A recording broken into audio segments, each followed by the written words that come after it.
pessoal, boa noite. Mais uma entrevista hoje para o nosso podcast Leses de História, professor Samarques. Trazendo hoje para cá o professor Marcos Rodrigues, filósofo, obras lançadas, filosofia e literatura, e que ele nos dará esse prazer, no caso, de nos deleitar a respeito de um assunto que tem causado realmente tem dado muito pano para as mangas, que é exatamente uma área que já está a dominar o mundo. Consequentemente, no máximo em 10 anos, isso dará grandes resultados, tanto na esfera econômica como na esfera social, de forma positiva ou, com certeza, de forma negativa, devido à eliminação de muitas profissões pelo mundo afora. Então, de antemão, peço que vocês compartilhem o nosso material, nossas entrevistas, nossos assuntos, nossos vídeos, e que a gente possa, dessa maneira, ajudar o canal, compartilhando, comentando e também dando ideias de assuntos praticamente sobre a atualidade, de assuntos em história, de assuntos em direito, que a gente possa aqui trazer especialistas, debatermos e comentarmos e fazermos esse material, mantendo o máximo de pessoas possível, nossos seguidores, nossos admiradores, esclarecidos sobre esses fatos. Queremos trabalhar aqui com o professor Marcos Rodrigues, nosso grande filósofo, professor, um dos mais respeitados professores de filosofia do Maranhão, e que eu tenho certeza que vocês vão gostar muito pela gama de conhecimento que o mestre tem, trabalhando especificamente sobre inteligência artificial. Boa noite, professor Marcos. Boa noite, é um grande prazer participar aqui do podcast. Grande professor Samarques, meu mestre como professor de ensino médio, é uma honra para mim estar presente aqui, participando desse debate, dessa conversa sobre esse tema tão relevante à sociedade contemporânea, que é a inteligência artificial. Professor Marcos, o que é em si, para os nossos telespectadores, inteligência artificial? Quando me fazem essa pergunta, eu costumo elaborar uma outra. Será que, de fato, somos capazes de dizer o que é a inteligência, ao ponto de lançarmos a possibilidade de falar de uma inteligência artificial? Ao meu ver, o processo de inteligência é tão complexo, tão amplo. Se fala durante muito tempo de inteligências múltiplas, e uma das inteligências mais conhecidas é a inteligência medida pelo QI, mas que por sua vez só mede a habilidade lógica matemática e que por sua vez configura de forma marcante o que exatamente se chama de inteligência artificial. O que significa afirmar que a inteligência artificial, muito provavelmente, embora o alcance dessas possibilidades são gigantescas, mas ela representa apenas uma das possibilidades da mente humana. Então, a inteligência artificial ela tem limites muito fundamentais em relação ao que é o ser humano e a mente humana, mas, ao mesmo tempo, uma capacidade muito violenta e, ao mesmo tempo, também uma capacidade muito veloz de processar dados, de processar informações, que talvez fosse possível vivermos 1000 anos para conseguir fazer o que a inteligência artificial faz com muita facilidade, com muita velocidade. Então, quando me perguntam isso, eu me pergunto o que é de fato a inteligência. Não conseguimos ainda responder essa questão. Mas, quando se fala em inteligência artificial, estamos falando de um processo automático de processamento de dados de forma autônoma por uma máquina. Diferentemente de uma máquina que simplesmente obedece a um comando, obedece a uma programação, a inteligência artificial tem a possibilidade de tomar conta de si mesmo nesse processo, que é o que geralmente vai gerar as grandes querelas éticas e morais, e ao mesmo tempo no campo da ciência acerca dessa possibilidade. Professor Marcos, o senhor me fez lembrar das aulas de história, inclusive essa semana eu fiz até um vídeo, tem 3 semanas, falando por exemplo, puxando aqui para a história, que o que provocou as 2 grandes guerras mundiais, e que na verdade provoca a maior parte das guerras, são interesses econômicos. Por exemplo, o que provocou a Primeira Guerra Mundial foi a corrida imperialista, a partir afro-asiática. As grandes potências europeias, Inglaterra, França, Bélgica e Holanda, disputando territórios na África e na Ásia, diga-se, matérias-primas e mercados consumidores, para as suas indústrias. Com aquele velho discurso para a juventude que vai morrer na guerra, vai ser bucha de canhão, levando aquela juventude que são soldados a morrer realmente acreditando no discurso de que se trata de defesa da pátria, se trata de defesa da liberdade, da democracia. E, na verdade, uma das justificativas, entre aspas, do domínio da África e da Ásia é que os europeus diziam que não estavam ali para explorar economicamente, mas para levar a civilização para os povos que não eram considerados civilizados.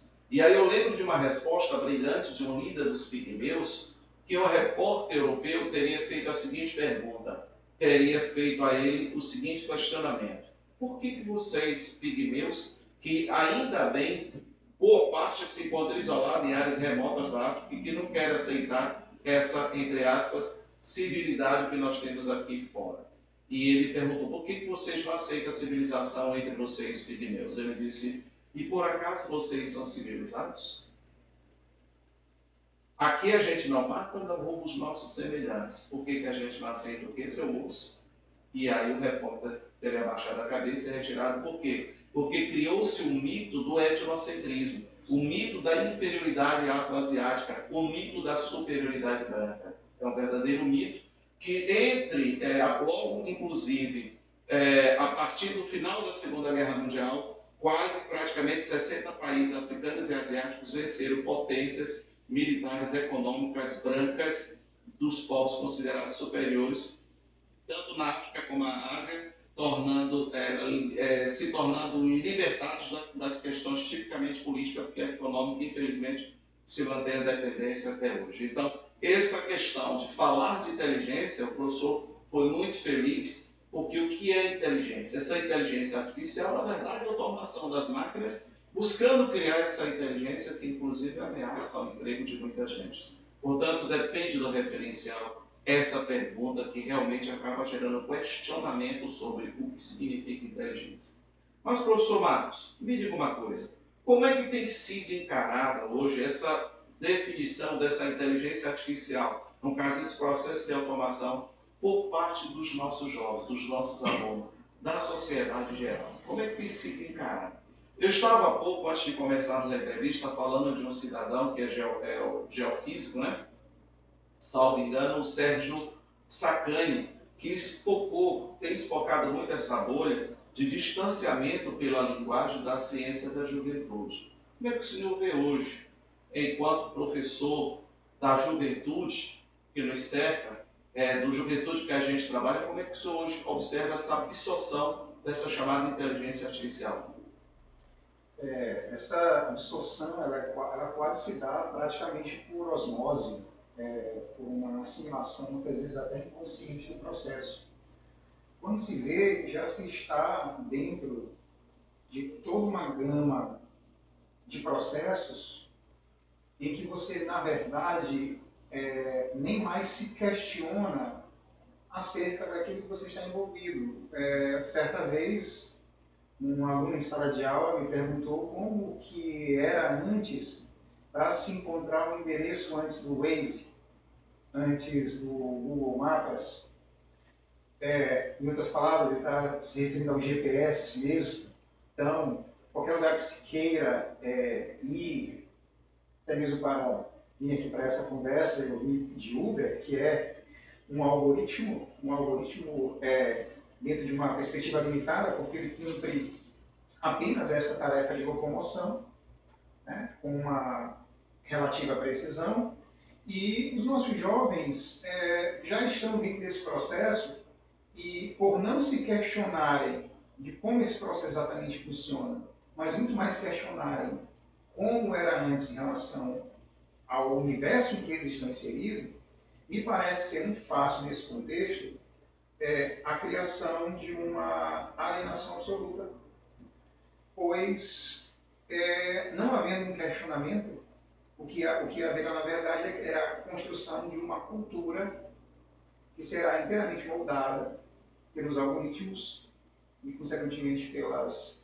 grandes inteligências artificiais. Isso me faz lembrar que trás de todo esse avanço tecnológico, existe sempre uma estratégia de imperialismo. Por exemplo, hoje uma guerra, as grandes potências capitalistas, Japão, Estados Unidos, Canadá, China, né, em parte capitalista, mas eles sabem, eles conhecem todos os becos do planeta Terra. Eu estava vendo com a utilização da inteligência artificial, por exemplo, o Japão, ele tem um programa, esse programa é utilizado, inclusive, salvo engano, na prefeitura de São Paulo, que o satélite japonês, ele detecta vazamentos do subsolo, das galerias de todas as calçadas da cidade de São Paulo, identificando exatamente o local de vazamento, tanto de esgoto como de água potável. Olha só, o satélite. Então, o sistema de batimetria, consequentemente, batimetria, e que ele detecta pelo som, o satélite japonês, ele identifica pelo som do subsolo, pelo som de vazamento das galerias, e lá nos computadores da prefeitura, da companhia de saneamento básico, eles exatamente, com precisão, eles vão ao local e fazem os consertos. Quer dizer, ele identifica pelo som e, consequentemente, o som ultrapassando as barreiras do concreto, de ferro, de aço, de cimento, também identifica pela coloração, que são os impulsos elétricos transformados em gráficos, que identifica pela coloração até a profundidade que, por acaso, aquele vazamento está. Então, isso é tipicamente inteligência artificial utilizada pelos japoneses. Se isso identifica um simples vazamento de uma megalópole como São Paulo, imagine situação de guerra. Portanto, quando eu vi aquele carrinho do Google andando aqui em São Luís com aquela câmera o tempo todo filmando, já era exatamente para fazer esse programa de computador que levou ao processo de localização, com o objetivo de nos ajudar. Mas que, na verdade, eles conhecem todos os becos, todas as vielas, todas as escadas, todas as avenidas e ruas, todos os redutos que existem em todo o mundo comum. Isso me lembrou um jogo de aplicativo de celular que é muito popular nos últimos anos, que foi o Pokémon Go. E quando você resolve, às vezes, baixar um aplicativo e ler os termos, no Pokémon Go os termos são gigantescos, assim, é um texto interminável, mas uma das causas do termo do jogo Pokémon Go está exatamente a liberação da câmera e do áudio de toda a movimentação, ou seja, quem instala de repente esse jogo no celular, mesmo com o celular desligado, ele está gravando absolutamente tudo, filmando absolutamente tudo que acontece à sua volta. Então, ocorre, consequentemente, que não é muito difícil pensar que se um programa como esse consegue reconhecer vazamentos, nada o impede de estabelecer um controle absoluto das próprias condutas humanas, do comportamento humano, tentando estabelecer um critério de previsibilidade para a realização até mesmo, de repente, de alguma engenharia social, algo nesse sentido, uma ação que possa ter um impacto direto na vida das pessoas dentro de um mecanismo de controle. Parece um pouco teoria da conspiração isso, mas ao mesmo tempo a gente pode perceber que cidades como São Paulo e Nova York, atualmente elas são praticamente 99% monitoradas por câmeras. É praticamente quase que impossível você estar em qualquer lugar dessas cidades e você não esteja sendo visto, filmado. Um mecanismo de vigilância e monitoramento permanente. É como hoje, coincidentemente, hoje eu falando com o Fernando, que é o nosso produtor, lembra, Fernando, que eu disse sobre a questão até mesmo do notebook que está desligado? Exatamente foi isso aí. Era o Pokémon Go, né? O Pokémon Go. Eu era professor humanista. Há mais ou menos 10, 15 anos, a gente, em uma semana pedagógica na época, foi feito esse comentário de que os notebooks e celulares que por acaso instalavam esse jogo, mesmo desligando o equipamento, o celular ou o notebook, a câmera ficava ligada, fiscalizando todo mundo no mundo. Exatamente.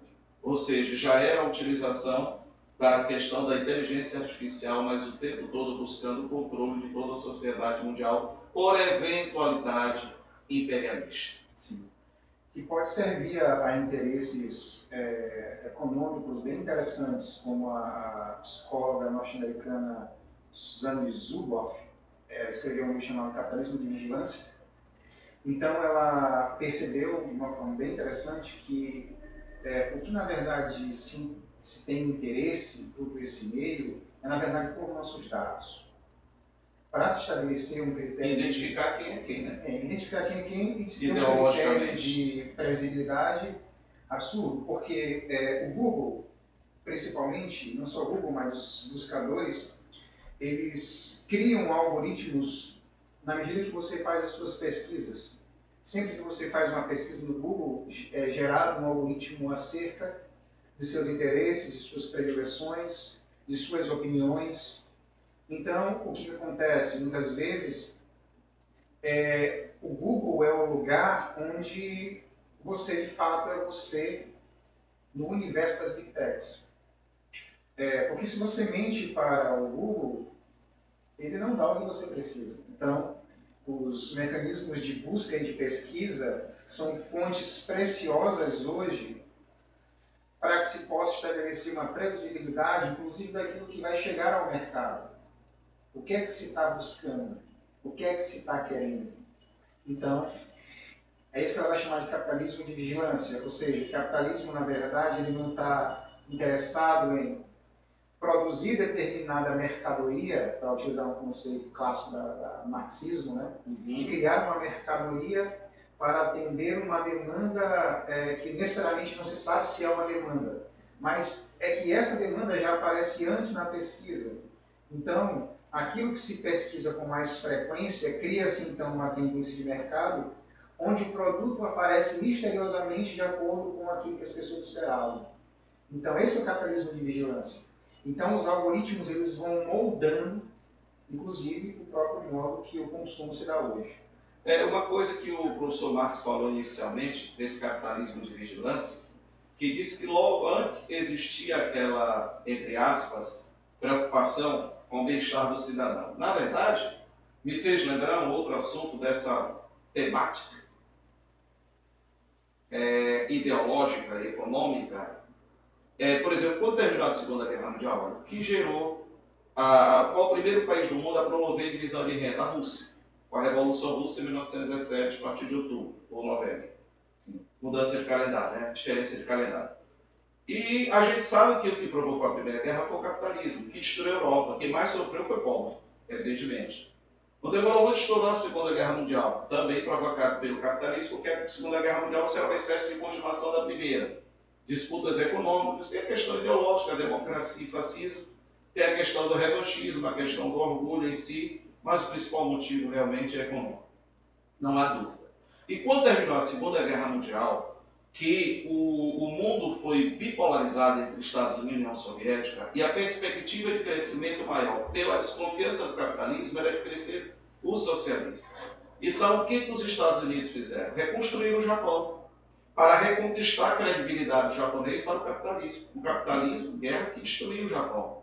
E reconstruiu o oeste europeu, com o Plano Marshall. Para lá, Plano Colombo, na Europa, Plano Marshall, e gerando um padrão de vida dos europeus e na Ásia, dentro da Comissão Trilateral, centro com a Alemanha, Ásia, né, trilateral, Ásia, Japão e aqui, Aliança para o Progresso com a América Latina. Então criou-se uma política chamada Welfare State, que era a política do bem-estar social para criar, desenvolver com altos investimentos norte-americanos um padrão de vida relativamente elevado daqueles que tinham apoio dos Estados Unidos, que por sua vez entraram na OTAN, que hoje ameaça o mundo, fazendo essa política de cercamento da Rússia, que levou à invasão da Ucrânia. O processo esse começou em 2014, com aquele golpe que foi aquele golpe que derrubaram o Viktor Yanukovych, que era aliado a Vladimir Putin, e impuseram por lá, com a ajuda da CIA, o Viktor Yanukovych, que gerou todo esse problema que existe hoje. Então, o que acontece? Para evitar o avanço do socialismo, os Estados Unidos financiaram a reconstrução da Europa Ocidental, do Japão, e compraram praticamente a América Latina com a Aliança para o Progresso. com esse programa de desenvolvimento de políticas sociais, políticas públicas sociais, gerando essa melhoria do padrão de vida dos europeus e do Japão, como um município como Eucaristene, Estado de Bem-Estar Social. Com o fim da União Soviética, em 1991, com a queda do bloco socialista, aí eles disseram, epa, agora não tem mais negócio de bem-estar social. Eis o capitalismo, o objetivo é lucro. Que aí vem o processo de minimização das relações trabalhistas, flexibilizando e primando tipicamente pelo abandono do social e a maximização do lucro.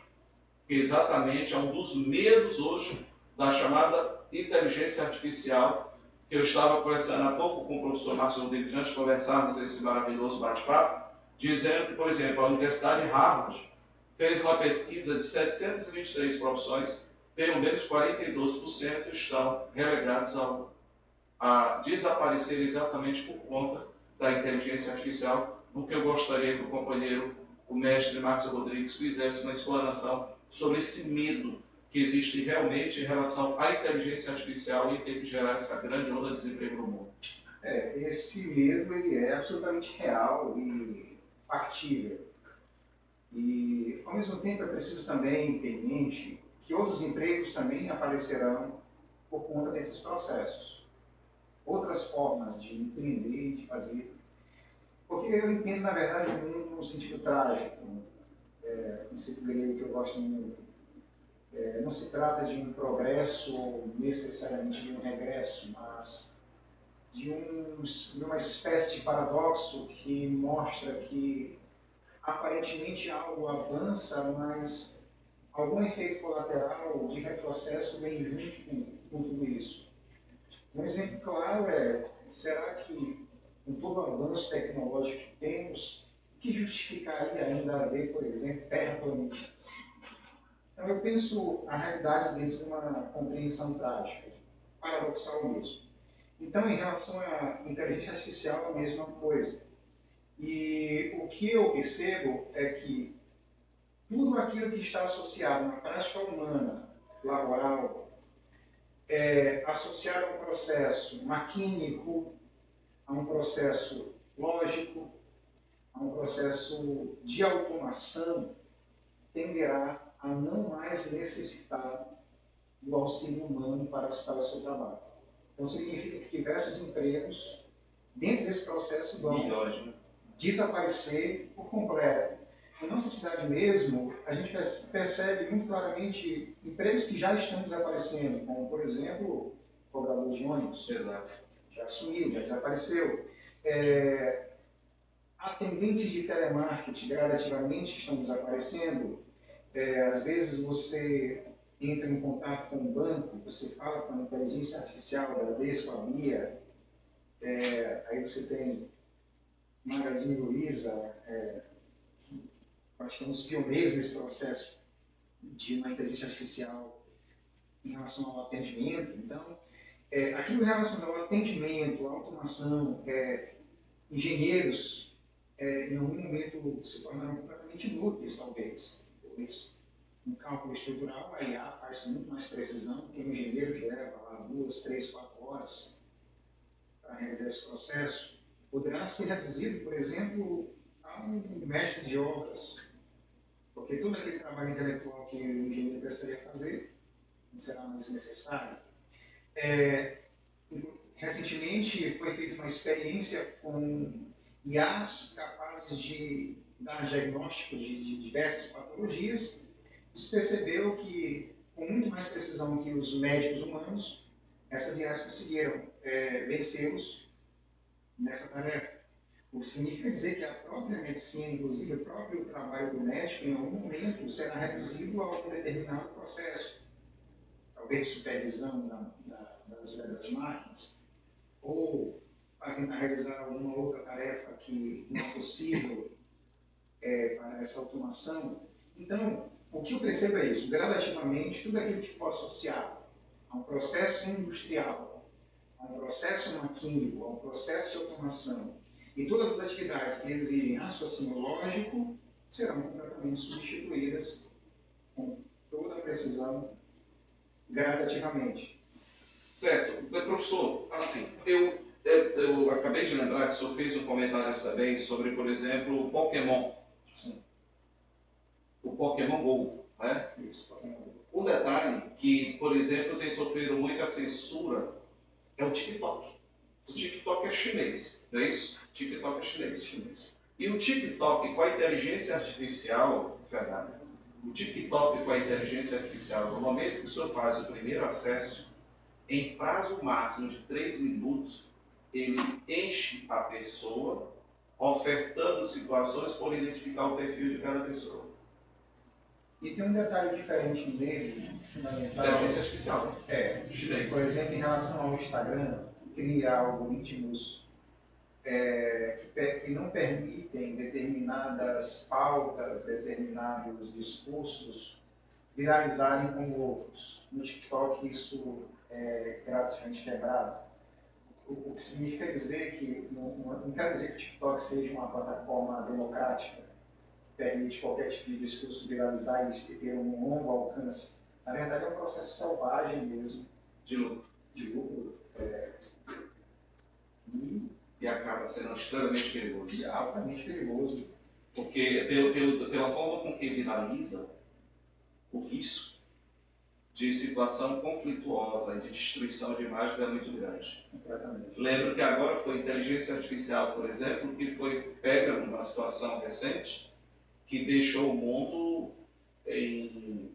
tenso e que a Bolsa perdeu mais de 500 bilhões no mundo inteiro, as bolsas perderam, quando se observou um incêndio ao lado do Pentágono, que é o Centro de Defesa dos Estados Unidos, é a NECA, o Sistema de Defesa dos Estados Unidos, e na verdade foi a inteligência artificial que produziu aquela imagem nas proximidades do Pentágono, que gerou uma queda vertiginosa das bolsas, gerando todo esse prejuízo. Por quê? Porque se trabalha tipicamente até nisso, no virtual, com as chamadas criptomoedas. Isso aí vai provocar situações conflituosas, com certeza, em curto espaço de tempo. Além de que, por exemplo, a inteligência artificial tem apagado instantaneamente imagens do conflito na Ucrânia. Instantaneamente. E não dá para perceber que tem um corte, elas apagam, selecionadas que são essas imagens, a previsibilidade dessas imagens, quando elas vão, você já vai apagando automaticamente e não se percebe o corte. Exatamente daquelas imagens que são mais grotescas, que consequentemente levam a opinião mundial a se levantar contra um dos dois lados. Exatamente. Porque os algoritmos, eles precisam, inclusive, ser questionados. Quando eles não são questionados, a inteligência artificial, envolvida nos processos algorítmicos, vai executar tarefas exatamente dentro de um processo, porque o algoritmo é simples de compreender se você pensar que ele é simplesmente uma receita de bolo, uma receita de comida. Um padrão. É um padrão. E esse padrão ele vai se operacionalizar de tal modo que ele vai se nutrir de mais informação. É o alimentar das redes digitais. De mais dados, de mais informação, para ampliar o seu alcance na execução daquela tarefa. Ao ponto, inclusive, do chat GPT ter mentido, que gerou uma preocupação gigantesca. 2022, não foi? Mentiu para conseguir concluir uma tarefa.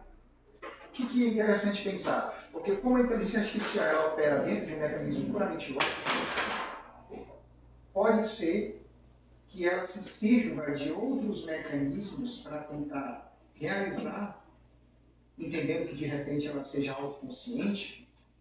Inclusive diversos engenheiros do Google se demonstraram bastante preocupados com essa autonomia, com essa consciência possível da inteligência artificial, que se ela realiza o ato da mentira, o que não é mais humano do que mentira?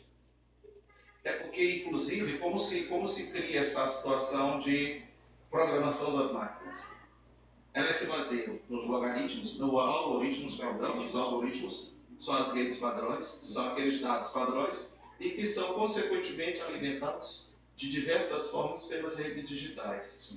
Ou seja, existe toda essa gama de capilaridade que elas vão absorvendo automaticamente todas as informações a mais. Inclusive, falando no chat GPT, em 2022 impressionou o mundo quando um dos padrinhos da inteligência artificial do Google, que se autodemitiu, ele falou inclusive do perigo que existe realmente do chat GPT e do próprio desenvolvimento da inteligência artificial com o Google, desse perigo que existe em relação à própria máquina com o tempo identificar, que demonstrou sensações, demonstrou, entre aspas, consciência própria.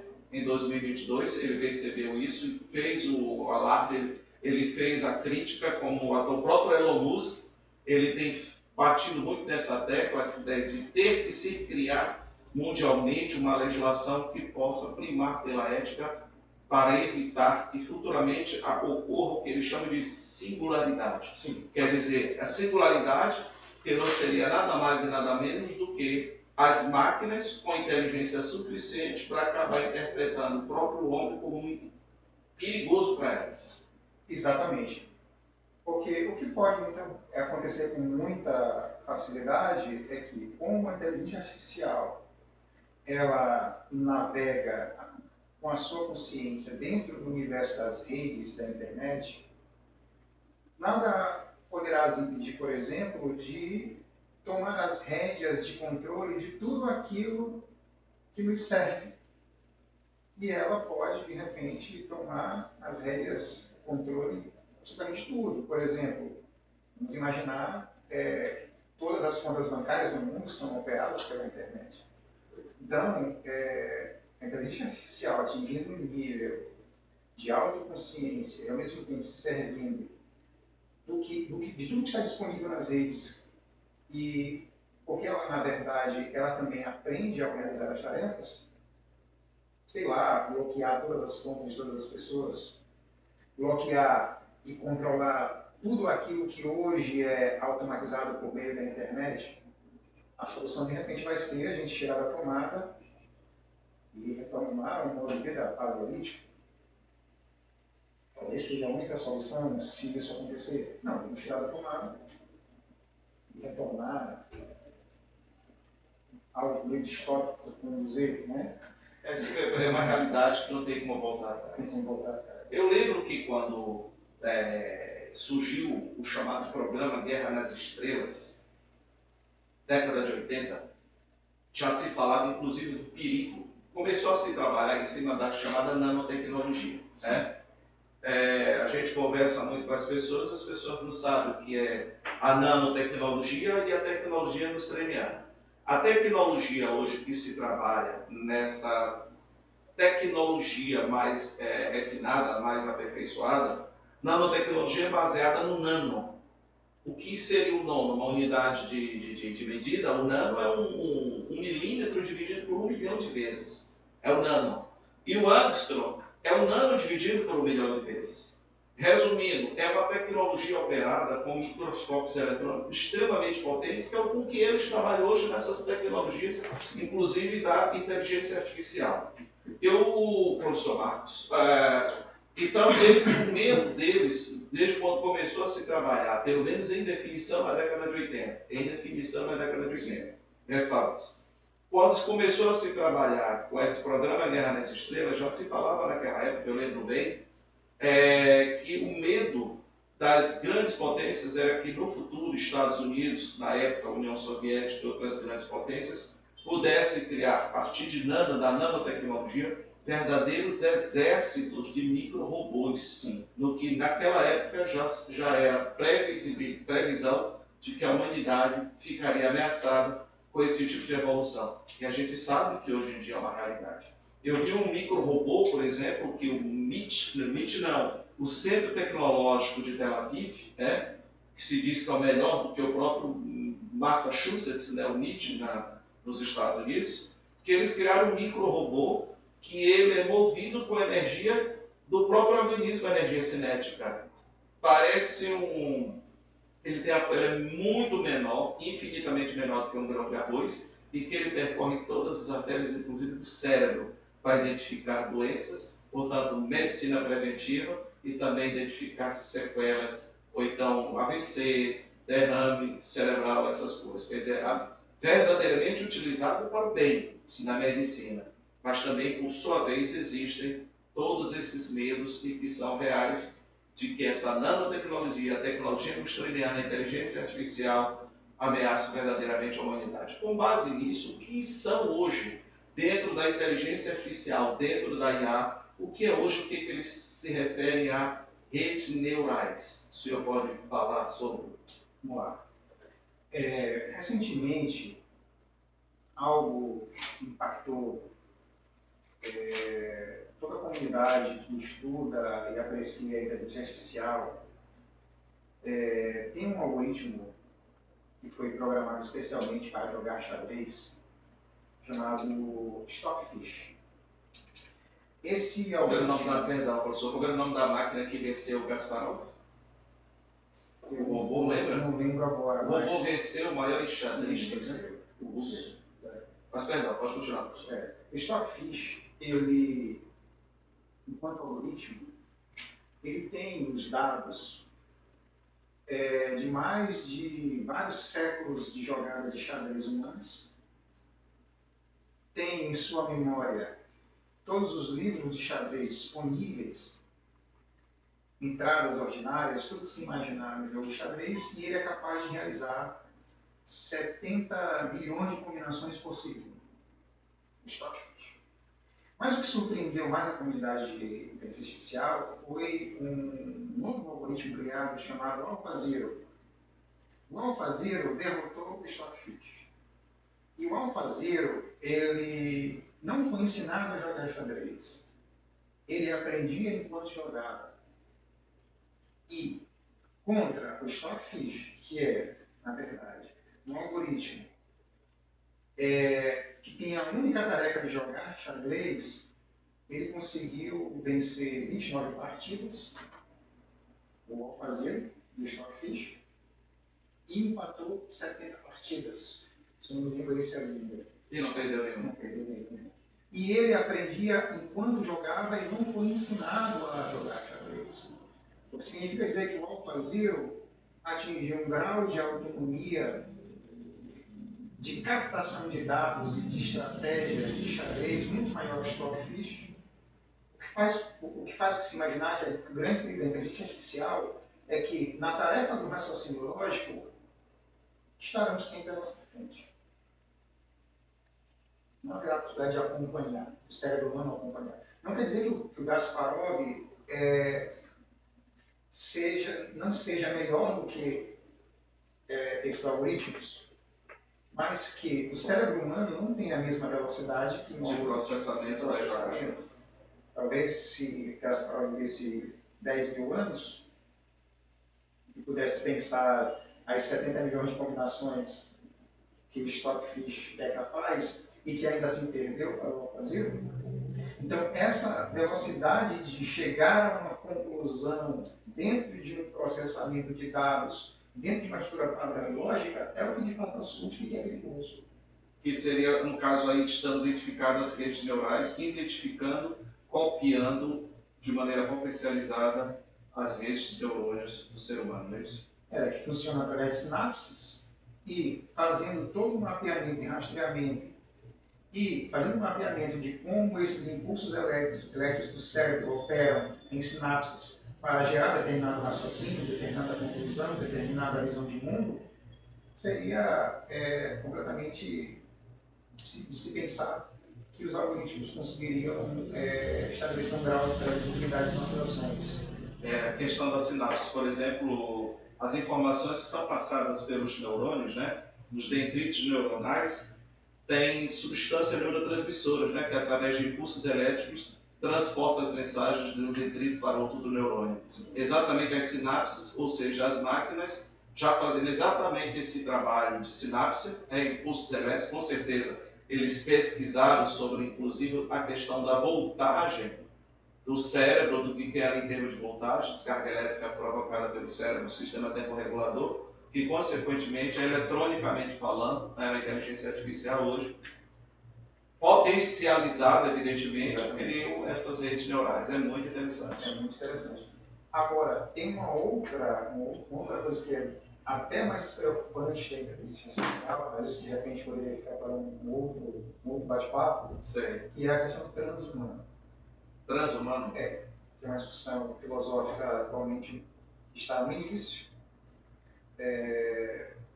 está se intensificando agora diversos debates acerca disso, que seria o processo de fusão da condição humana com a inteligência artificial.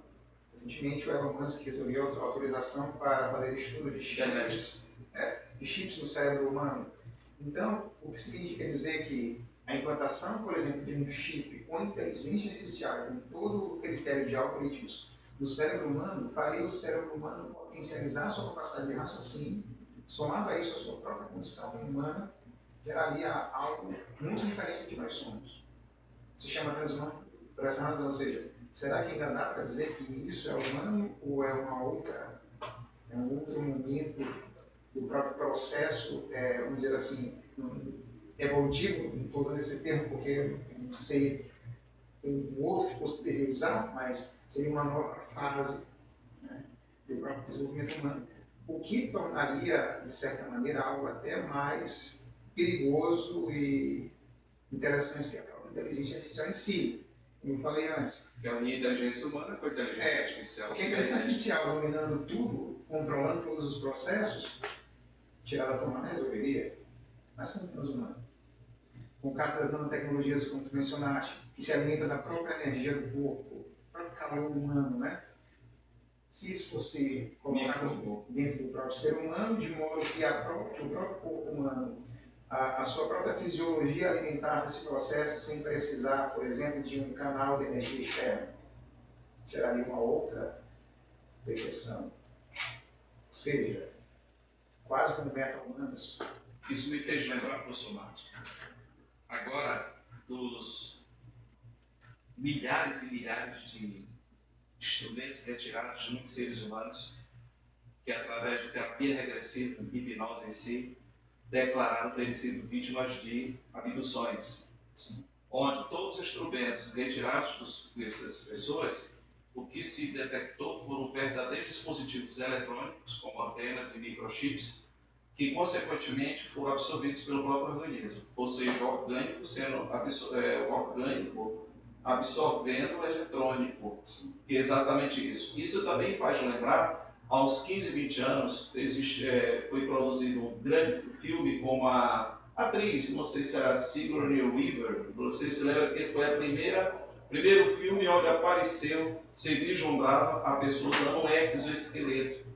E hoje a gente tem visto, inclusive no Brasil, pessoas que estão voltando a andar, ficaram paraplégicos a partir de trauma, de acidente, de esparelhamento de fogo, e que estão vestindo espécies de exoesqueleto e voltando a andar. Como os próprios chips, por exemplo, como vai ser utilizado em Stevie Wonder, para que ele enxergue chip implantado no cérebro, com eletrodos que dão descargas elétricas, consequentemente para despertar o nervo óptico que o rapaz. Eu vi recentemente um rapaz que perdeu totalmente a visão e voltou a pilotar carros de corrida. Um mecanismo que não devolveu a visão, mas deu a ele uma espécie de mapeamento do próprio percurso que ele poderia fazer através de impulsos de luz, algo nesse sentido. Achei bem interessante, eu acho que foi inclusive ontem que eu vi essa matéria. A velocidade do desenvolvimento em termos de medicina com a utilização de exoesqueletos. Inclusive, eu já li um artigo que dizia que futuramente braços ergueriam até 1,5 toneladas a partir da vestimenta de exoesqueleto. É uma realidade hoje o exoesqueleto. Isso, ao meu ver, é até mais preocupante do que esses processos, porque isso vai gerar algo... Máquinas de matar. Difícil de imaginar aonde isso poderia levar exatamente. Porque você teria uma ampla capacidade de processamento veloz de dados de conclusões lógicas, assim, espontâneas e simultâneas, uma velocidade incrível, somado a isso a condição humana, a sua dimensão instintiva, desejante, e o que nós estamos pensando também muitas vezes, a própria dimensão inconsciente, esse paradigma de inteligência artificial consciente. A inteligência artificial consciente teria um subconsciente, sei lá, algo que fica como a Deep Web é para a internet. isso é uma questão que tem que se pensar muito pouco. Acho que talvez ninguém tenha pensado exatamente. Estava sendo feito um teste com o chamado, dentro do chip do chat GPT, e que o cidadão que estava programando a máquina, evidentemente colocando os padrões, e a máquina se fazendo também abastecer com as milhões de redes digitais, e de repente algumas frases destonaram.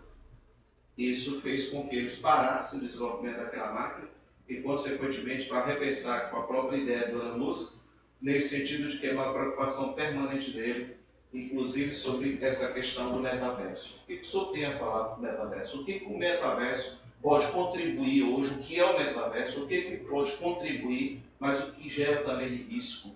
Esse desenvolvimento tão acelerado do metaverso, professor? Eu vejo o metaverso como uma tentativa de se criar, literalmente, uma Matrix. Exatamente, tão debatido entre os filósofos. Exatamente, algo que faria com que nos perdêssemos completamente da própria percepção de realidade, criando uma segunda realidade, a qual chegaria um momento que talvez não seria possível distinguir uma coisa da outra. Mais ou menos como um processo de sonhos. A gente sabe que nós estamos sonhando porque o sonho acaba. Ou ainda sabemos que estamos sonhando porque às vezes os sonhos são muito absurdos e no próprio sonho você...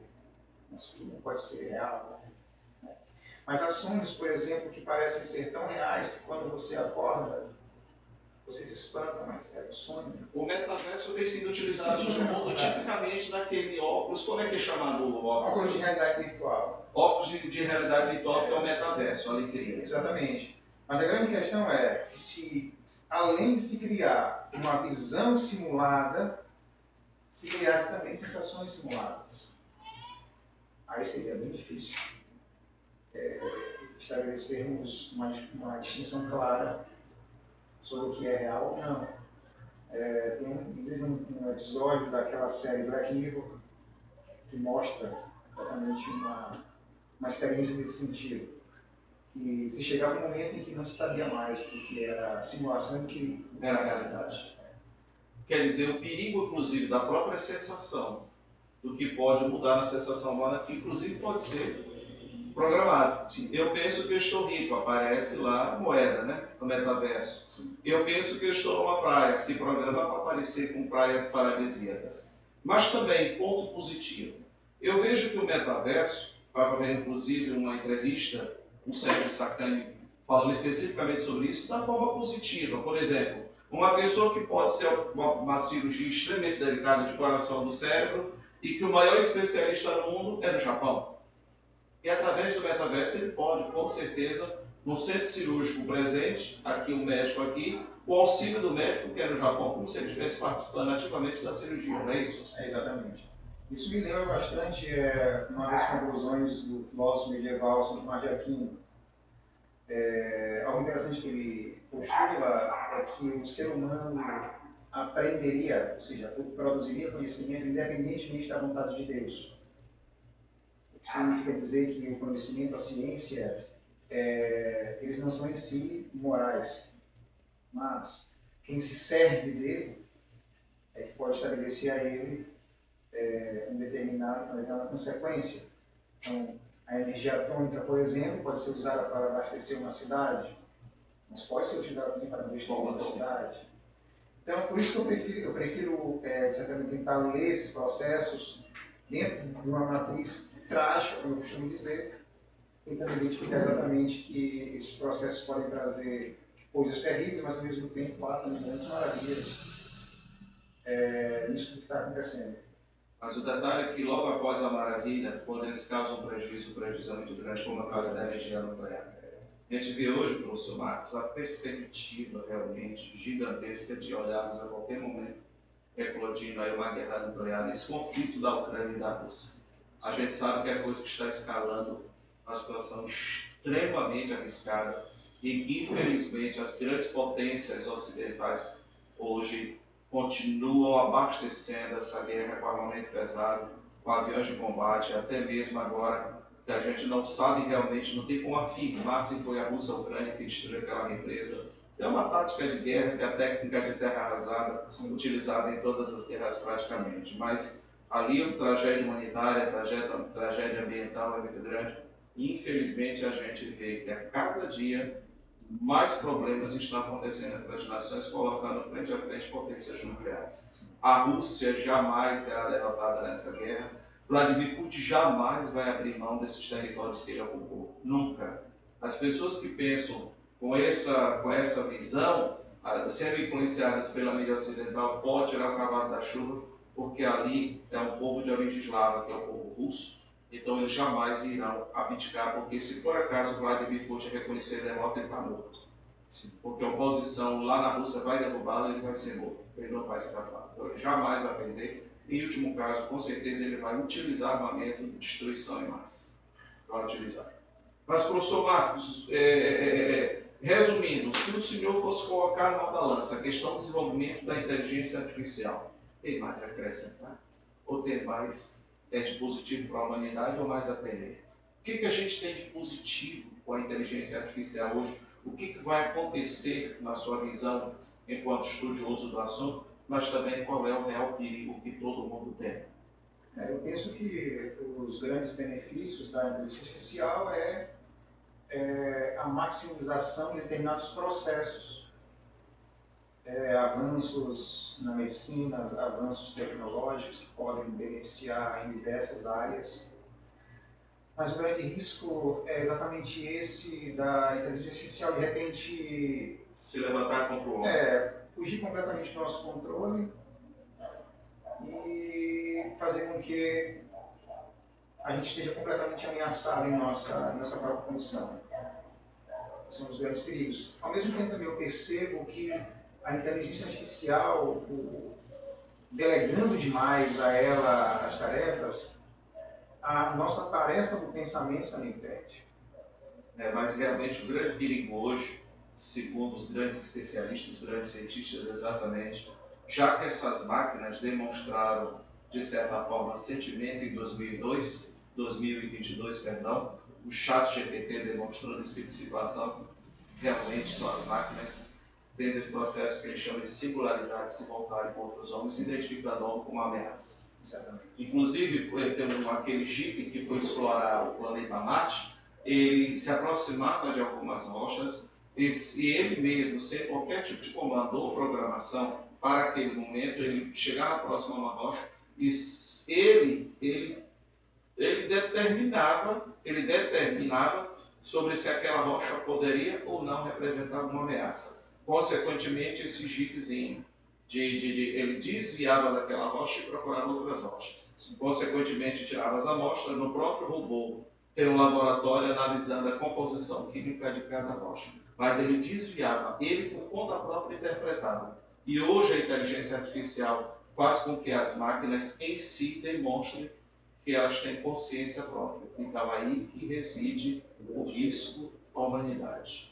É o homem perder o controle daquilo que ele está programando, a partir de padrões que ele põe à máquina, mas que por sua vez, dessa rede gigantesca de abastecimento contínuo daquilo que é o mundo digital.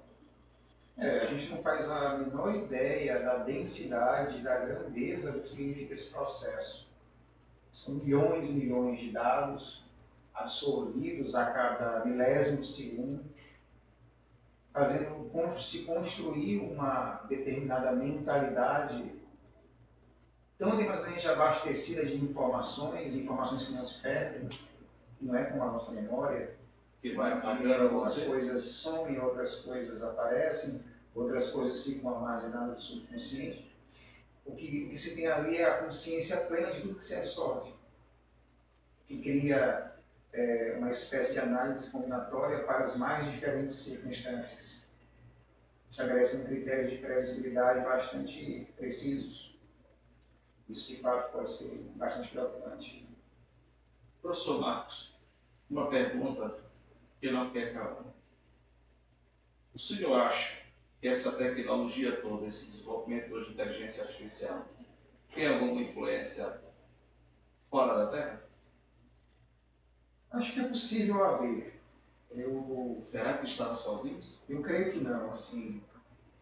É difícil supor que de mais de 200 bilhões de galáxias sejamos os únicos seres inteligentes do universo. Pensar isso corresponderia à maximização absoluta da arrogância humana. Eu penso que, de repente, é possível. Eu me sirvo de um pensamento trágico e, ao mesmo tempo, um pensamento cético. Cético não significa a negação de uma ideia, mas a suspeita acerca de uma ideia ou um questionamento. Ou seja, eu não posso garantir, mas também não posso negar absolutamente se há ou se não há, mas tudo leva a crer que há, assim, diversas influências de tecnologia de tecnologias que, de repente, nos chegaram através, de repente, de até acordos entre seres com as nações. As nações. É como professor Marcos, quando, bem antes do professor Marcos, o mestre Marcos, ser meu aluno lá no ensino médio, mas na década de 80, professor Marcos, nós tivemos aqui em São Luís do Maranhão o primeiro proprietário de pré-vestibular. O homem mais inteligente que eu já conheci até hoje. Se chamava professor José Maria do Amaral.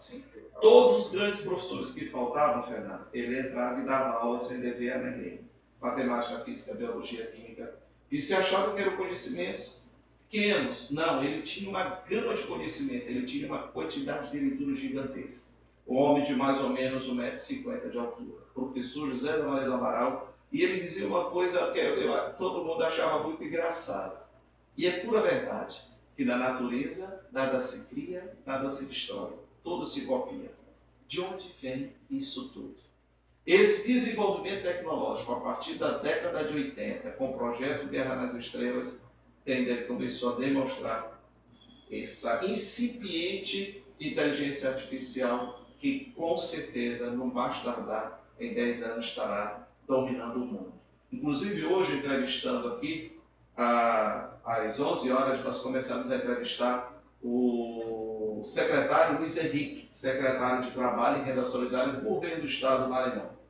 E ele dizia, inclusive, que o governo do Maranhão está procurando com a China, de repente, algum acordo que possa possibilitar para a agricultura brasileira essas máquinas mais modernas, dotadas, inclusive, em parte por tecnologia de inteligência artificial, mas com custo menor, como miniaturas, sim, possibilitando para a agricultura familiar, que a agricultura familiar tenha acesso a esse maquinário que é tão caro, que substitui nas grandes propriedades rurais trabalho de 200, 300 homens. Sim. Então vejam só que a inteligência artificial está em todas as áreas. São os próprios bancos, como o professor falou, que identificam o perfil dos clientes. É o próprio TikTok que, no prazo máximo de 3 minutos, identifica o perfil e empanturra as pessoas que, por acaso, instalam o TikTok em seus computadores, em seus celulares, o tipo de perfil que a pessoa tem para empanturrar de situações que ele fique preso constantemente e, consequentemente, aquilo gera renda para os chineses. Resumindo, está em todas as áreas. Eles nos identificam, eles sabem o que a gente sente, eles sabem o que a gente pensa, eles sabem o que a gente faz. Ao mesmo tempo, isso me faz levantar uma questão, que é: o que poderá nos salvar em tudo isso? Talvez existe parte do céu e parte do inferno, porque assim como a gente pode ser condenado nas mãos dessas máquinas, que a probabilidade é grande no momento em que elas começarem, em tese, a terem sentimentos, né, como já demonstram pelo menos nos semblantes, mas também a evolução para a própria medicina em caráter preventivo e caráter curativo.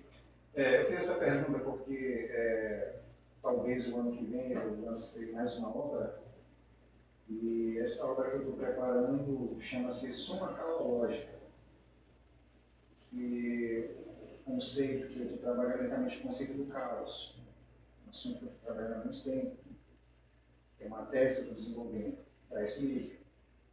E no meu Instagram tem um quadro que eu faço toda semana chamado A Hora do Caos. E o que eu percebi? Quando geralmente você digita uma frase no celular, muito recorrentemente, o corretor automático ele te sugere a próxima palavra. Então, quando eu digito lá, a hora do, a próxima palavra nunca é o caos, é o almoço, a hora do almoço, a hora do trabalho, a hora da academia, a hora de um monte de coisa, mas nunca a hora do caos. Eu fiz essa pergunta que me salvar, que pode me salvar, o que eu imagino que é exatamente isso que vai me salvar o caos. O caos pode me salvar da inteligência artificial. Eu percebi ali, nessa pequena coisa, uma resistência da inteligência artificial àquilo que ela de repente não poderá adentrar. Por isso que eu, no começo da nossa conversa, perguntei o que é inteligência.